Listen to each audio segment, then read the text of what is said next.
Halo Sobat Bajakah, kembali lagi bersama kami di podcast Bajakah Ngopi, podcast pemasyarakatan Balai Pemasyarakatan kelas 2 Sampit. Nah, hari ini bersama saya Mevriza Syafira Nasution, pembimbing kemasyarakatan Bapak Sampit. Hari ini kita akan bincang-bincang dengan tema yang pastinya seru. Nah, hari ini sesuai dengan kepanjangan daripada ngopi, yaitu ngobrol pemasyarakatan bareng ahli, kita sudah kehadiran 3 orang ahli yang hari ini akan menyampaikan banyak sekali materi yang menarik pastinya. Nah, tanpa berlama-lama, langsung aja nih. Yang pertama kita perkenalan dulu dengan ahli kita yang sudah ada di sebelah kanan saya, yaitu mari kita sambut dengan hormat dan hangat Ibu Ananda Rizanwar Wiranti. Selamat datang Ibu di podcast Bajakah Ngopi. Terima kasih Ibu sudah berpartisipasi bersama kami. Nah, kemudian ada 2 orang nih di sebelah kiri kita. Nah, kelihatannya si adik-adik gemes ya. Tapi jangan salah loh, walaupun kelihatannya masih muda, mereka ini punya segudang ilmu dan juga pengetahuan yang pastinya akan bikin Sobat Bajakah di rumah itu seperti kayak, wah mereka ini ternyata banyak sekali ya wawasannya, seperti itu. Nah, langsung aja kita sambut Duta Siswa Sadar Hukum kita yang hari ini dari SMA Negeri 2 Sampit. Selamat datang, yang pertama yaitu ada Muhammad Raisa Aditya Jatmiko, betul ya? Dan MD Indah Nurrianti. Nah, ini panggilannya tadi apa? Aditya ya. Nah, oke. Tadi kita sudah kenalan dengan Duta Siswa Sadar Hukum. Nah, tadi Muhammad Raisa Aditya Jatmiko atau Aditya ini ternyata adalah Ketua OSIS loh di SMA Negeri 2 Sampit ya. Sekarang kelas berapa berarti? Kelas 11. Kelas 11 ya. Oke. Nah, kemudian ada MD Indah Nurrianti yang ternyata adalah wakil ketua OSIS-nya. Ya, berarti kelasnya sama? Kelas 10. Oh, kelas 10. Oh, oke kalau gitu. Nah, hari ini kita sudah memasuki episode 16 dengan tema eksploitasi anak di media sosial dan bijak berinternet. Nah, jadi kan di era digital saat ini itu ternyata media sosial ini banyak sekali loh memberikan manfaat bagi kita. Tapi ternyata di balik dari manfaat ada loh ancaman yang ternyata perlu kita waspadai, terutama di bagian anak-anak dan juga remaja saat ini ya Bu ya. Nah, mulai dari eksploitasi anak di media sosial, child grooming, sampai pengaruh digital ini tuh ternyata juga berpengaruh terhadap lingkungan sekitar mereka gitu. Nah, untuk membahas hal ini kita sudah hadirkan nih 2 narasumber yang luar biasa. Sebelumnya ada yang bilang nih katanya tak kenal maka tak sayang ya Bu ya. Tapi sebelumnya mari kita simak sedikit profil singkat dari Ibu Ananda Rizanwar Wiranti. Ibu Ananda ini sebelumnya bersekolah di SMK Negeri 1 Sampit ya Bu ya, di jurusan akuntansi. Kemudian sekolah tinggi di teknologi kedirgantaraan, kemudian jurusan psikologi di Universitas Mercu Buana, dan mengambil sekolah polisi wanita, juga mengikuti program pelatihan bahasa Mandarin di Kepolisian Negara Republik Indonesia, dan juga pelatihan di unit PPA atau Perlindungan Perempuan dan juga Anak. Saat ini Ibu Ananda sudah bekerja menjadi staf anggota Polri di mana di bagian PPA ya Bu ya, di Polres Kota Waringin Timur. Jadi pasti nanti ke depan banyak sekali nih tema-tema maupun topik-topik yang pastinya Ibu Ananda sudah tidak asing ya Bu ya menghadapinya karena langsung terjun di lapangan ya Bu ya. Langsung ngerasain. Langsung ngerasain. Oke. Nah, langsung aja nih. Yang pertama saya mau tanya dengan Ibu nih. Belakangan ini kan kita cukup banyak ya Bu ya melihat kalau misalnya banyak sekali kasus anak ini yang dieksploitasi gitu ya bahasanya secara berlebihan tanpa mereka mungkin tidak mengetahui apa aja sih Bu dampak-dampaknya gitu ya. Sebenarnya kalau istilah eksploitasi ini apa sih Bu? Jadi sebenarnya eksploitasi itu segala macam tindakan yang dilakukan oleh masyarakat atau orang tua ya dengan menjadikan anak itu sebagai objek konten. Tapi tujuannya itu sebagai mengambil keuntungan, baik itu popularitas, ekonomi atau yang lain sebagainya. Tapi mereka menyampingkan kenyamanan anak atau hak-hak anak. Gitu. Nah, jadi sebetulnya cukup prihatin ya yang seperti ini ya. Jadi dalam hukum itu sebenarnya sudah tercantum dalam Undang-Undang Nomor 35 Tahun 2014 tentang Perlindungan Anak dan juga Undang-Undang Nomor 11 Tahun 2008 tentang informasi dan transaksi elektronik ya.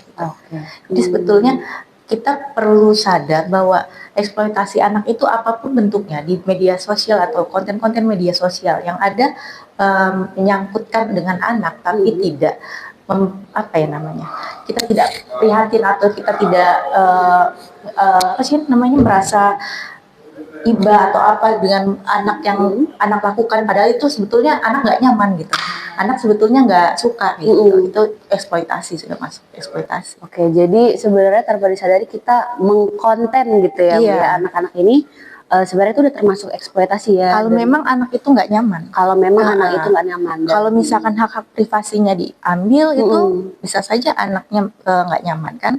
Misalkan lagi mandi di video, di foto gitu kan nggak etis gitu. Oke, dan udah diatur dalam undang-undang ya Bu ya tadi ya. Oke. Nah, kemudian Bu, sekarang kita coba tanya ke sudut pandang remaja nih. Nah, kalau misalnya dari kalian melihat fenomena ini tuh seperti apa sih? Kemudian gini, kan banyak sekali nih sekarang ini orang-orang maupun ya bisa kita bilang mungkin selebgram baik yang kecil-kecilan atau yang terkenal gitu ya, dalam tanda kutip menjual kesedihan gitu kan. Nah, seperti mereka mungkin mengkonten ini anak saya sakit atau seperti apa, atau anak saya ini memiliki kekurangan yang sebenarnya mungkin bisa saja itu aib gitu kan bagi keluarga tersebut, tapi ya diekspos begitu saja gitu. Nah, demi mendapatkan biasanya likes, views, atau viral gitu ya yang zaman sekarang ini, atau sekedar, atau mungkin pun engagement, kadang-kadang dapat uang kan ya dari konten-konten tersebut. Kalau kalian nih sebagai duta siswa sadar hukum, bagaimana sih menyikapi hal tersebut? Gitu. Pandangan kalian gimana? Menurut kami, anak itu juga mempunyai hak privasi dan martabat. Jadi mereka itu sering kali lihat di media sosial Ibu, ada konten-konten dari orang tua ataupun oknum-oknum lain yang menjual kesedihan dari anak-anak itu hanya demi likes, views, atau bahkan gift. Yang biasa kan di media sosial kan ada fitur live. Nah, di fitur live itu terkadang itu digunakan sebagai ladang untuk mencari keuntungan seperti itu Bu.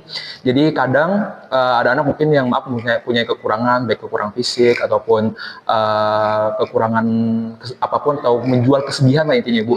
Nah itu mempunyai rasa iba. Jadi orang yang nonton itu kayak punya rasa iba gitu Bu, buat melihat konten-konten tersebut, dan pada akhirnya karena rasa iba tersebut, karena menjual kesedihan tersebut, pada akhirnya tidak sedikit orang itu memberikan keuntungan seperti gift, memberikan donasi seperti itu, dan itu sangat menguntungkan bagi oknum-oknum lainnya. Tapi kita sadari ada satu pertanyaan yang mungkin lupa kita tanyakan kepada anak-anak yang dijual ke sini itu, apakah anak tersebut dalam waktu panjang akan tetap merasa nyaman terhadap kesedihan tersebut yang dipublikasikan. Karena nggak semua anak itu pastinya ingin gitu disebarkan luas, apalagi kalau kita tahu media sosial itu kan jangka panjang ya Bu ya. Jadi semisal nanti anak tersebut sudah besar, kemudian dia melihat bahwasanya konten dia pernah dikontenkan seperti itu, apakah pada akhirnya nanti anak tersebut akan merasakan malu ataupun merasa sedih melihat dirinya dikontenkan seperti itu, dan tidak menutup kemungkinan juga nantinya saat dia besar dia mendapatkan perundungan Ibu, karena dia pernah, mungkin temannya melihat dia pernah kayak gini dan awalnya bercanda sebenarnya, dan pada akhirnya lama-kelamaan pada akhirnya itu menjadi perundungan dan juga menjadi bullying pada akhirnya untuk anak tersebut, dan pada akhirnya perilaku ini justru akan merugikan bagi anak tersebut Ibu. Oke, berarti sesuai ya dengan yang Ibu Ana saling berkesinambungan. Jadi memang kenyamanan anak ini sebenarnya yang paling menjadi poin penting gitu ya. Dan ternyata dampak jangka panjangnya itu luar biasa gitu, karena apalagi jejak digital ya, karena itu sulit sekali dihilangkan dan ternyata bisa berujung pada yang namanya perundungan gitu ya. Nah, kalau dari Dita sendiri mungkin untuk fenomena tren konten eksploitasi ini, menurut dari pandangan saya ini emang cukup memprihatinkan, di mana khususnya kami sebagai remaja juga melihat bagaimana di konten-konten ini banyak sekali seperti orang tua yang banyak sekali menyebarkan seperti yang sudah disebutkan oleh Kadit, yaitu menyebarkan tentang kesedihan seorang anak ataupun mohon maaf kekurangan dari seorang anak tersebut. Nah, dari sudut pandang kami sebenarnya untuk menambah viewers atau likes atau bahkan untuk mendapatkan penghasilan itu tidak seharusnya lebih penting dari kenyamanan seorang anak itu sendiri. Bahkan itu sampai membuka privasi dari seorang anak tersebut, di mana yang kita tahu internet itu jangka panjang yang mungkin sulit sekali untuk dihilangkan jejak digitalnya, dan itu dapat berpengaruh untuk masa depan mereka. Jadi di sini saya menanggapi untuk dapat lebih bijak dalam menggunakan media sosial, terutama dalam privasi seorang anak. Oke, itu dia pesan dari Dita tadi, kita harus lebih bijak gitu ya menggunakan media sosial ataupun berinternet gitu ya. Nah, kita balik lagi ke Ibu Ananda. Kalau dari Ibu Ananda tadi kan udah disampaikan nih, kalau dari Adit tadi ya dampaknya itu bisa jadi perundungan. Selain itu Bu, apalagi kira-kira ya dampak jangka panjang yang bisa dirasakan oleh korban-korban Jadi anak-anak sebetulnya ini? untuk yang paling mendasar itu kan dampaknya pada psikologis anak ya. Iya. Nah, kemudian anak itu kalau memang menjadi pendiam atau dia depresi atau merasa tidak bebas. Kemudian dari segi sosial ini kan berkesinambungan dari psikologisnya. Ketika dia merasa diposting di media sosial bahwa konten-kontennya itu tidak pantas, dia malu dilihat oleh masyarakat atau teman-teman sebayanya kan. Otomatis ini jadi bahan olok-olokan, ejek-ejekan gitu. Nah, jadi mereka itu akan ada space mungkin di hubungan sosialnya karena merasa diolok-olok gitu kan. Nah, terus ini yang nanti akan betul memicu bullying, memicu perundungan gitu. Kemudian nanti di depannya juga tentang keamanan fisik gitu kan, keamanan fisiknya. Anak ini ketika kita terus-terusan posting, kita terus-terusan expose terus di media sosial, tidak menutup kemungkinan itu ada predator-predator, ya kan? Nah, ini sebetulnya sebuah ancaman, tapi predator ini kan pergerakannya smooth gitu, mulus, kelihatan ya Bu ya, nggak kelihatan gitu. Jadi memang harus kita yang saling sadar gitu. Nah, terus untuk dampak jangka panjangnya sendiri, bisa jadi anak ini merasa keberatan ketika dewasa. Nah, bisa saja dia merasa hak privasinya ini sudah diatur dalam undang-undang tapi tidak diindahkan oleh orang tuanya waktu dulu, tapi amit-amit ya jangan sampai gitu kan. Nah, itu bisa saja sang anak ini menggugat orang tuanya gitu, karena merasa haknya tidak diindahkan lah gitu ya Bu ya. Oke. Nah, selain itu Bu, selain banyaknya peran psikologis yang bisa dihadapi anak, kemudian juga dampak kedepannya bisa jadi mungkin seperti tadi ya, anak itu menggugat gitu ya Bu ya setelah dewasa, karena kembali lagi tadi jejak digitalnya mungkin baru kelihatan setelah dia mungkin umur 17 ke atas gitu ya, baru dirasakannya. Nah, sebenarnya apa sih Bu peran orang tua gitu untuk melindungi masa depan anak-anak kita ini Bu? Jadi peran orang tua itu sebetulnya yang paling utama dan mendasar itu kita harus sadar diri.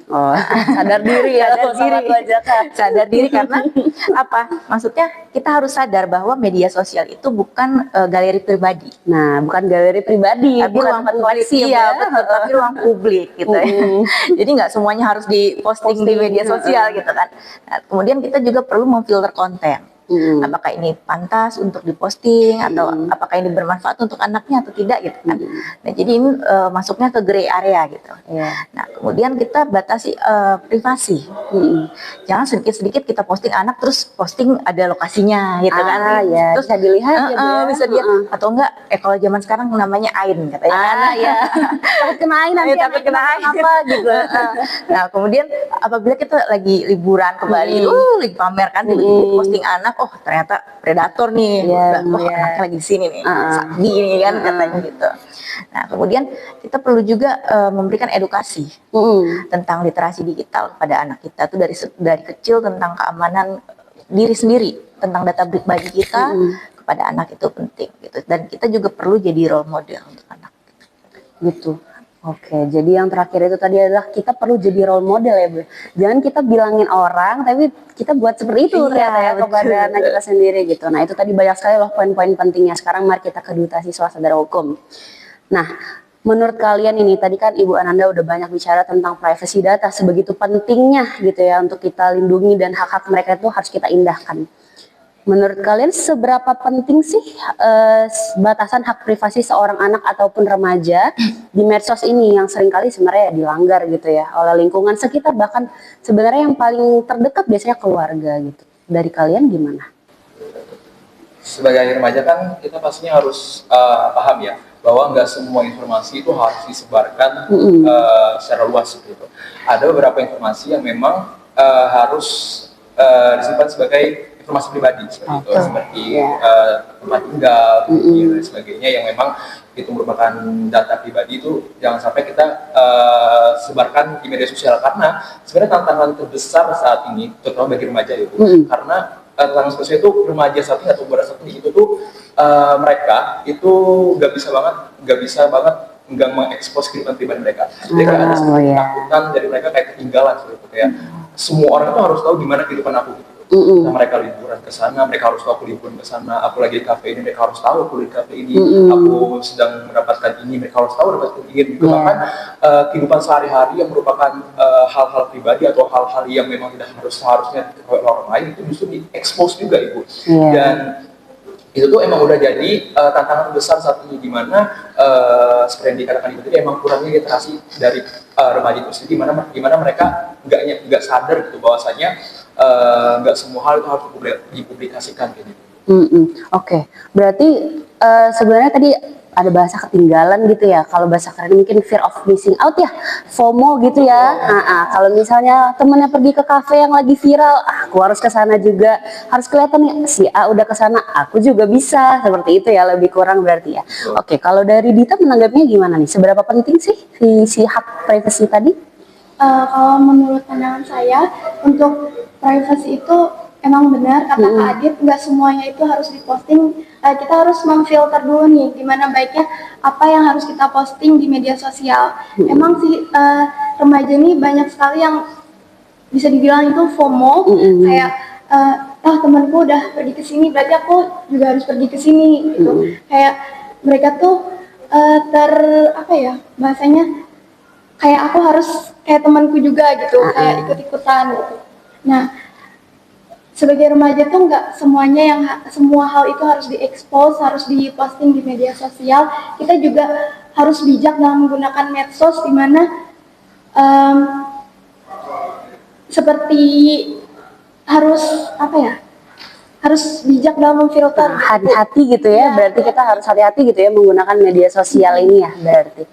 Oke, nah mari kita balik lagi ke Ibu. Kalau dari Ibu Ananda, menurut Ibu nih, apa sih batasan ataupun rules secara hukum yang perlu kita patuhi gitu ya Bu ya, supaya orang mau anak, remaja, orang tua gitu ya, dalam mengunggah konten itu sebelum mereka mempostingnya itu apa sih Bu yang harus diperhatikan gitu? Jadi kalau untuk anak sendiri kan memang konten anak itu memang harus tidak melanggar 3 hak ya. Ada 3 hak ya Bu ya? Hak privasi, hak perlindungan, dan hak tumbuh kembang. Oke, privasi, perlindungan, dan juga tumbuh kembang. Betul. Tadi ya Bu ya. Nah, untuk hukumnya sendiri itu ada di Undang-Undang UU ITE pasal 27 ayat 1. 27 ayat 1. Okay. Nah, jadi bunyinya itu melarang penyebaran konten pelanggaran kesusilaan. Oke. Nah, kemudian ada Undang-Undang Perlindungan Anak pasal 76E dan pasal 88. Nah, di situ melarang eksploitasi anak dengan ancaman pidana paling maksimal itu 10 tahun dan denda itu hingga 200 juta. Gitu. Berarti sebenarnya kalau ada yang melanggar itu bisa aja dilaporkan ya Bu ya? Betul, bisa. Berarti makanya kita nggak boleh takut. Makanya sekarang itu ketika sosialisasi itu pasti kita tambahkan kayak jangan takut untuk lapor. Semua sama. Semua sama gitu ya. Semua sama di mata hukum begitu ya. Oke, kalau gitu. Nah, itu tadi penutup dari segmen 1. Selanjutnya kita akan lanjut ke segmen 2. Oke. Nah, selain masalah eksploitasi konten nih, dunia digital ini juga ternyata menyimpan ancaman dari terselubung gitu ya. Hal-hal yang terselubung yang sebenarnya nggak kalah ngeri, yaitu adalah fenomena child grooming. Pasti udah sering ya kita dengar ini child grooming, tapi mungkin Sobat Bajaka ada yang nggak tahu child grooming ini apa gitu ya. Nah, jadi kalau misalnya nih ada yang mungkin lihat kasus yang baru-baru ini ya, kemarin saya ada baca-baca kasus itu, dia anak SMP pacaran gitu, dikontenin pacaran mesra gitu sama anak yang mungkin usia pacarnya udah seusia saya mungkin ya, 25 tahun ke atas seperti itu. Nah, tapi banyak di komentar-komentar itu yang melihat kalau misalnya kontennya ini lucu, terus banyak diikutin gitu, dan banyak yang support lah gitu bahasanya. Tanpa disadari sebenarnya si anak ini sudah menjadi korban daripada child grooming gitu. Nah, kemudian kita hari ini akan bahas nih bagaimana sih dari sisi penegakan hukum dan juga baik di masyarakat maupun di sekolah gitu ya. Nah, yang pertama kita ke Ibu dulu, Bu Ananda. Anak-anak ini kan sekarang mudah ya Bu ya untuk mengakses internet. Bisa aja mereka itu seperti download aplikasi, mau aplikasi apapun, mau itu game online, kemudian juga media sosial pasti udah beragam gitu ya, dan juga aplikasi dating gitu misalnya ya Bu ya. Nah, kalau dari Ibu nih, sebenarnya apa sih child grooming itu gitu? Jadi child grooming itu tindakan manipulatif ya, orang dewasa biasanya itu predator gitu. Untuk ada ikatan emosional dengan anak yang dituju. Tujuannya apa? Tujuannya untuk yaitu nanti ujung-ujungnya untuk perilaku seksual gitu. Asusila gitu kan. Nah, jadi memang pendekatannya itu sangat mulus. Mereka itu biasanya memberikan perhatian karena anak sampai remaja ini kan memang perlu validasi kan. Nah, terus mencari jati diri. Nah, jadi para predator ini tuh biasanya sudah memberikan itu, memenuhi itu. Yang awalnya memberikan kenyamanan, perhatian, lama-lama diberi hadiah, terus ujung-ujungnya nanti diminta foto atau videonya untuk melakukan hubungan seksual sampai seperti itu gitu. Oke, jadi sebenarnya kata kuncinya adalah manipulatif ya Bu ya tadi.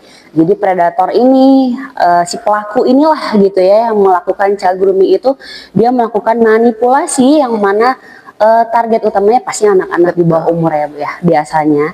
Dan mereka itu melakukan itu tanpa disadari gitu ya Bu ya, berarti sama anak-anak ini. Karena kan mereka belum punya kemampuan untuk mengetahui apa yang benar gitu kan, apa yang bijak gitu. Nah, benar.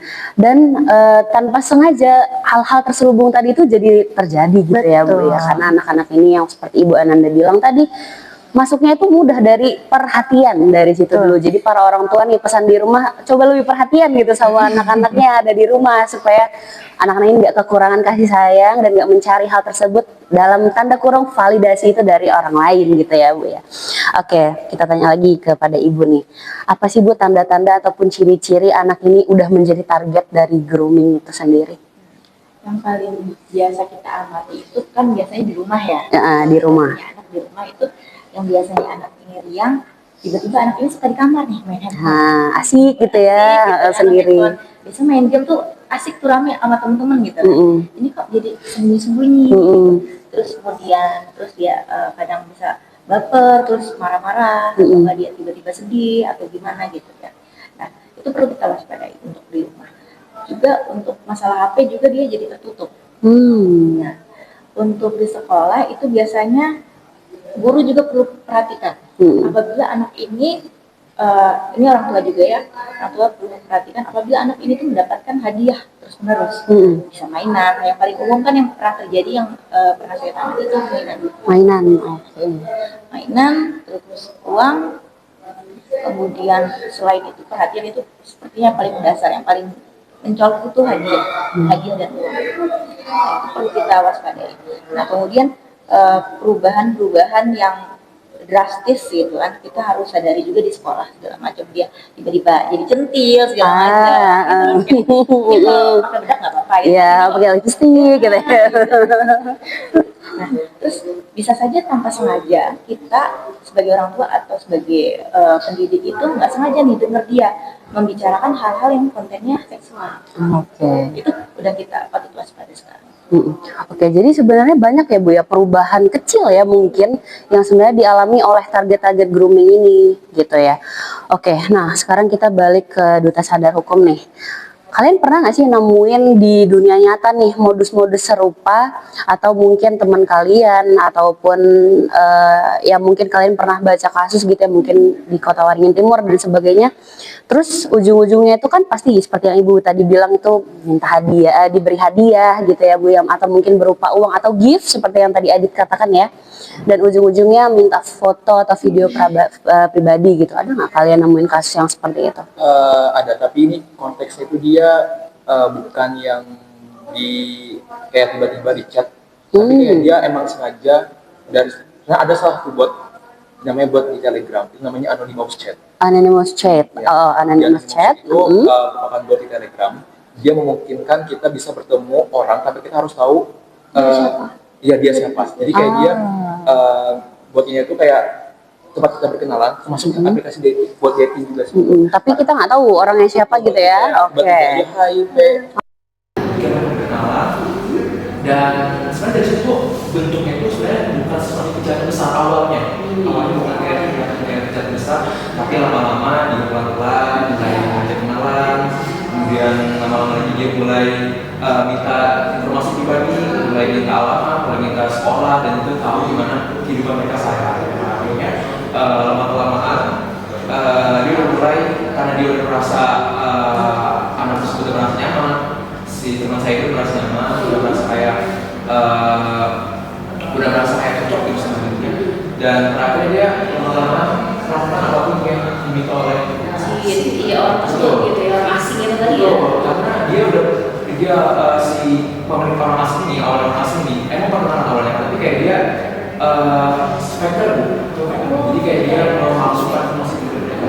Jadi menggunakan foto palsu, foto orang lain, kemudian dia juga melakukan nama palsu, album palsu, dan juga cerita-cerita kehidupan dia palsu.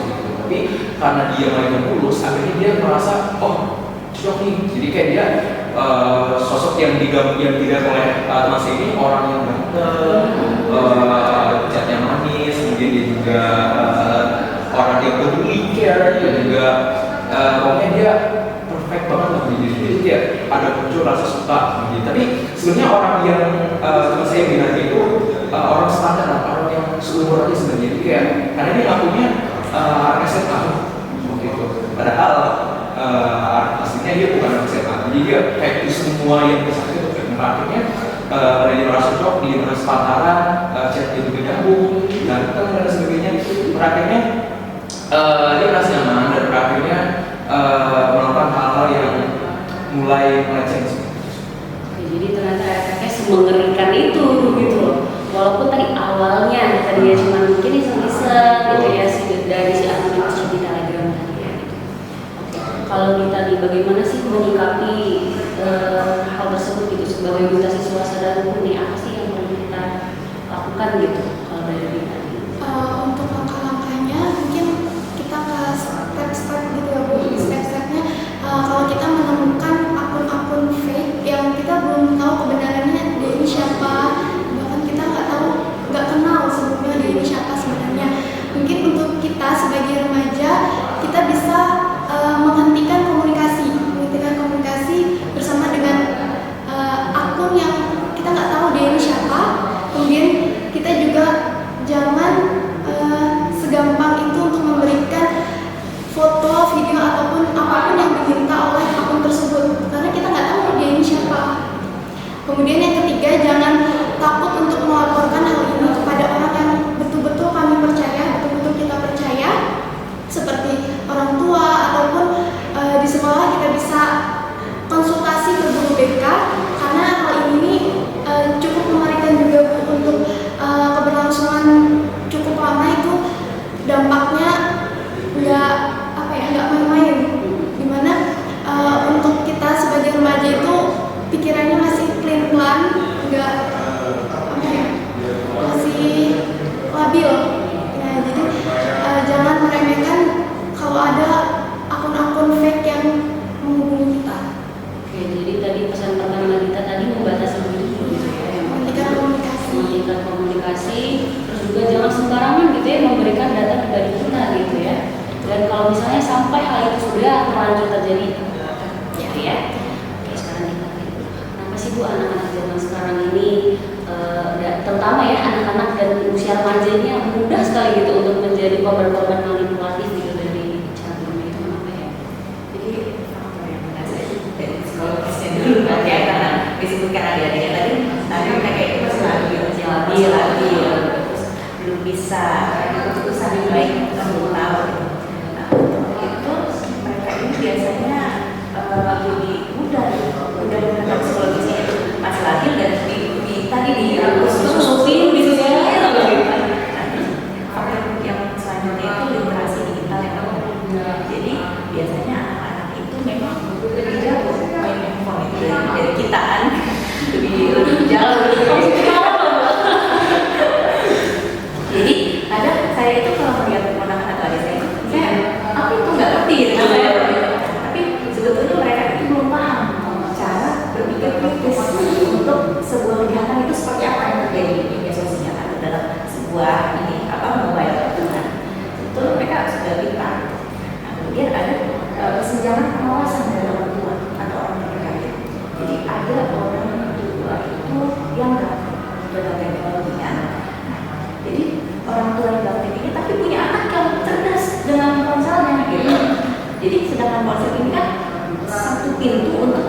segalanya gitu, yang mengasih segalanya.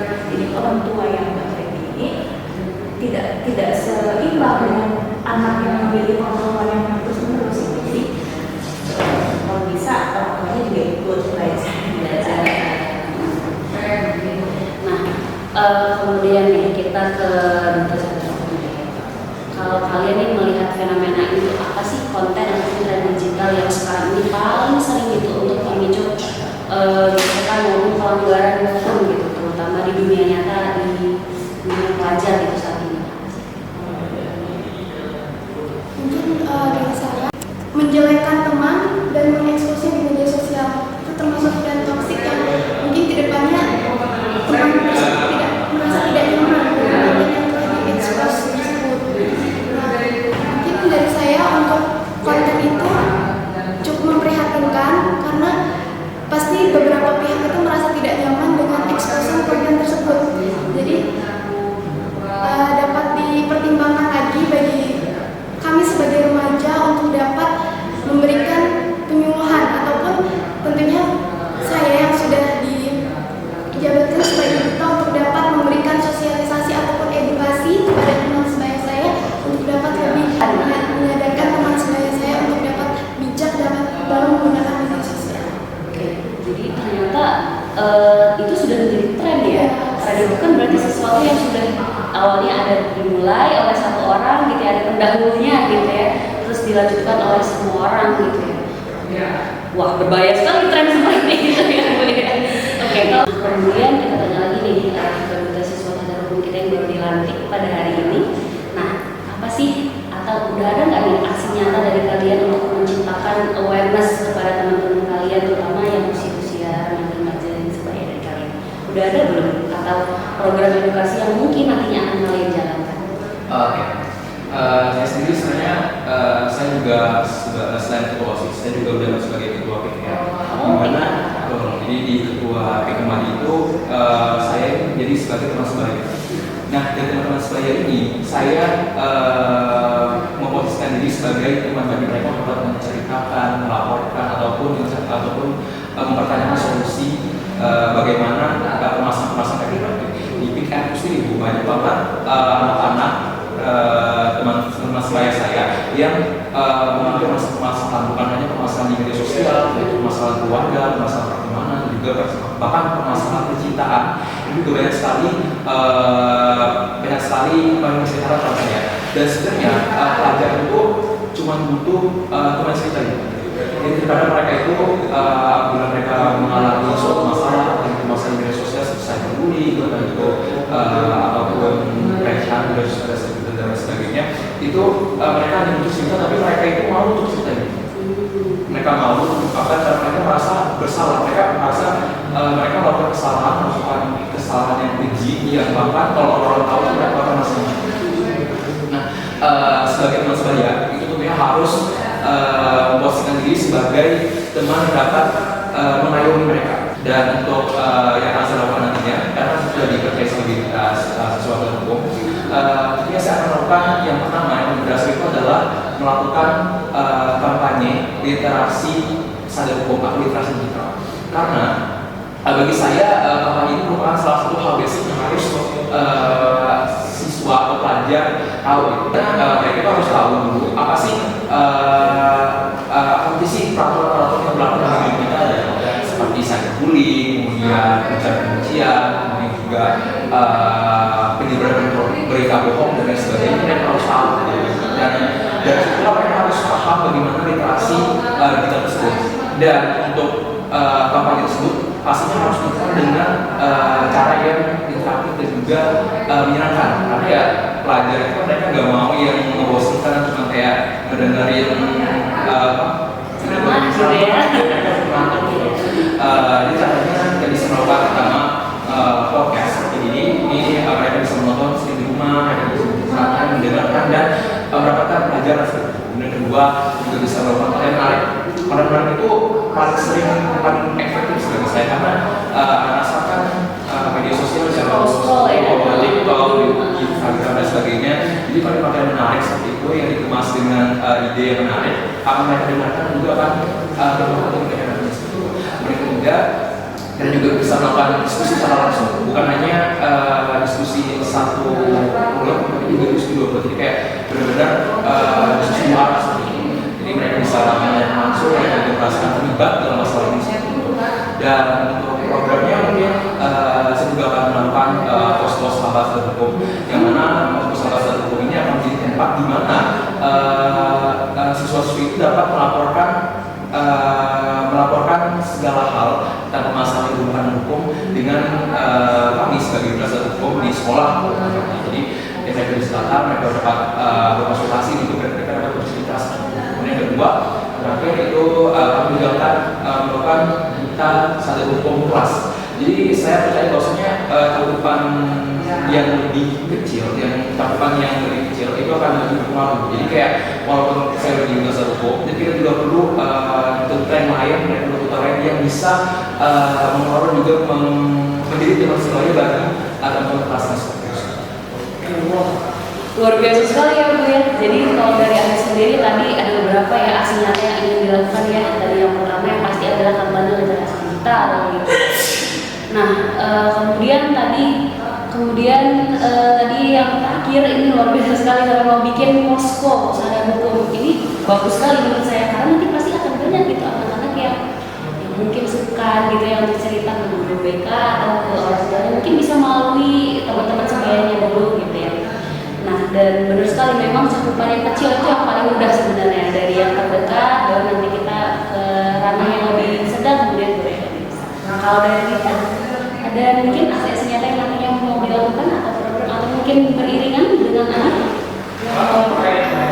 Kemudian di sini juga saya berdampingan dengan ketua OSIS, ada Kak juga di sini.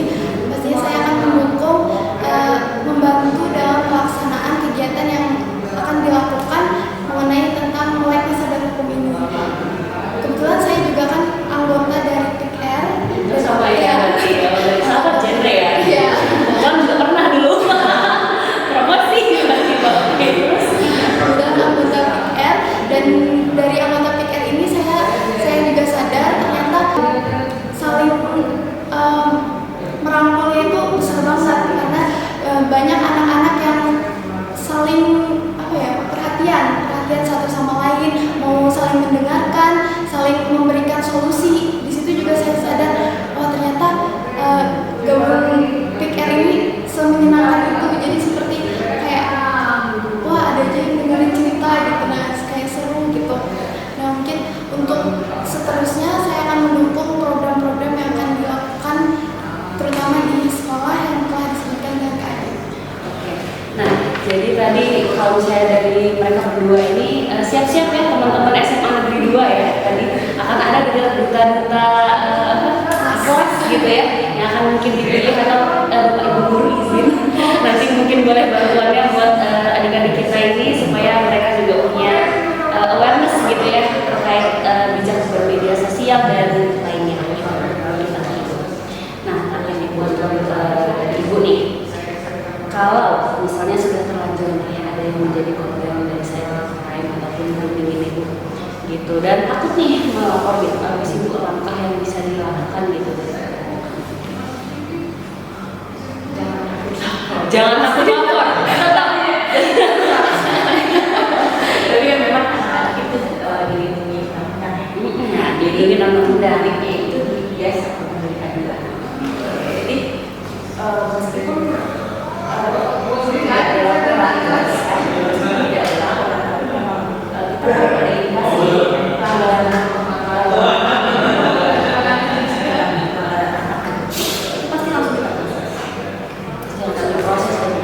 deliknya biasa, bukan delik aduan. Jadi kalau anak itu apalagi asusila itu tidak bisa jadi harus tetap bertanggung jawab sampai ke ujung dunia dikejar ya Bu ya pelakunya gitu. Oke, nah kemudian nih buat kalian nih sebagai duta siswa hukum, ada nggak langkah taktis yang akan kalian lakukan nih? Kalau seperti yang tadi ditanyakan ke Ibu Ananda ya, udah menjadi korban, kemudian takut melapor, ada nggak langkah-langkah yang ingin kalian lakukan? Atau kalian mungkin bisa sarankan ke teman-teman kalian sesama korban?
generasi muda kita juga harus sadar bahwasannya kita itu hidup bukan di generasi, bukan tidak sama seperti generasi sebelumnya.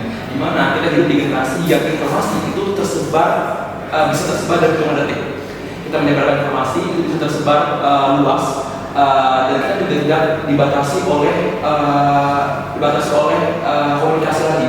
Oke, nah sebelum kita akhiri nih dari Ibu dulu deh, ada nggak imbauan kepada sahabat Bazakah yang ada di rumah, terutama buat anak-anak ya dan juga remaja yang ada di rumah yang nonton podcast ini, dan juga untuk seluruh masyarakat dan juga dari PPA sendiri.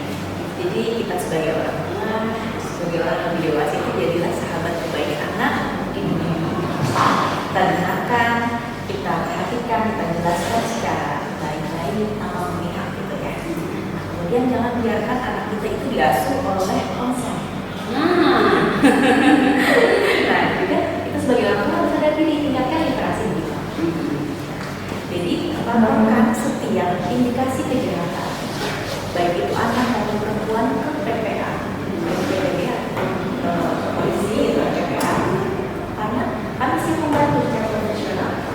Kemudian ingat, perlindungan anak dan anak itu harus kita bersama. bukan cuma tugas kepolisian gitu ya. Oke, melindungi anak ini tugas seluruh kalangan gitu berarti ya. Ibu, saya mau tanya, ada kasus seperti itu tadi ya. Itu kan biasanya kalau bisa melaporkan gitu ke Polres. Kalau misalnya dia tinggalnya di desa atau kabupaten gitu ya, Bu ya. Biasanya kan juga ada polseknya kan dia yang sektornya ini. Mereka bisa melapor ke situ juga. Bisa sekali. Gak jarang bahkan ada juga Kabisariasnya. Oh, RPP-nya gitu ya. Yang datang melapor kan ya, Bu ya. Yang datang melapor. Walaupun itu memang skalanya cukup ke polsek, tapi nanti pasti tembusnya ke Polres gitu. Untuk daerah wilayah hukum responsif memang cakupannya sangat luas, tapi nanti pasti ketemunya sama kami. Jangan khawatir ya, nanti akan ada yang mendampingi Iya, ya, dari PPA, dari Dinsos, dari PPA Polreskontifnya juga, gitu. Dari psikologi juga ada. Oke, seperti itu. Nah, kalau misalnya dari Duta Hukum ada nggak jargon tertentu nih yang mau kalian sampaikan gitu ke teman-teman sahabat Bazakah di rumah, atau mungkin mau himbauan singkat dulu juga boleh. Oke, dari saya, kita bisa mulai dari diri sendiri dulu untuk dapat lebih perhatian dengan teman-teman di sekitar kita, tidak acuh terhadap teman-teman mungkin yang sedang ingin didengarkan oleh teman-teman semua. Jadi sebelum itu, marilah kita menjadi generasi yang cerdas akan digital, mari menjadi generasi yang dapat menggunakan media sosial dengan bijak. Sebelum itu saya punya jargon, Ibu. Oh ya boleh, langsung aja. Ya, untuk teman-teman di rumah, mari kita sharing sebelum sharing, kemudian pikir sebelum posting, dan sadar hukum setiap saat. Wow, luar biasa. Oke, Kalau saya sosialisasi kan iya. Boleh izin dulu. Oke, luar biasa. Kalau Adit ada nggak apa nih? Saya yakin teman-teman semua di sini, terutama generasi muda, itu memiliki peran yang sangat penting dalam mendukung perubahan ini gitu. Dan kita juga sering disebut sebagai generasi penerus bangsa. Tapi saya percaya kita tidak hanya sebagai generasi penerus bangsa, tapi kita juga harus menjadi generasi yang mendukung perubahan ini seperti itu. Jargonnya mungkin sama. Mungkin boleh berdua. Berdekatan mungkin biar lebih seru ya, Bu ya. Mungkin boleh ikutin kali, Bu ya. Boleh, kalau kami ikutin. Saring sebelum sharing, pikir sebelum posting, sadar hukum setiap saat. Sadar hukum setiap saat. Oke. Luar biasa ya penutup hari ini ya, Bu ya. Nah, dunia digital ini memang nggak bisa dipisahkan daripada kita semua ya, bukan cuma anak-anak maupun remaja. Namun penting seperti pesan-pesan dari narasumber kita yang ahli hari ini, yaitu tetap bijak dalam menggunakan media sosial maupun berinternet. Mari kita mulai bersama-sama dari lingkungan terkecil yang terdekat, yaitu adalah keluarga, baru nanti kita mulai ke lingkungan desa kita, baik di pertemanan, sekolah maupun lingkungan pekerjaan. Nama saya Saya Devi Rizal Syafir Nasution, saya pamit undur diri. Terima kasih Ibu telah hadir hari ini di atas ilmunya yang luar biasa sekali.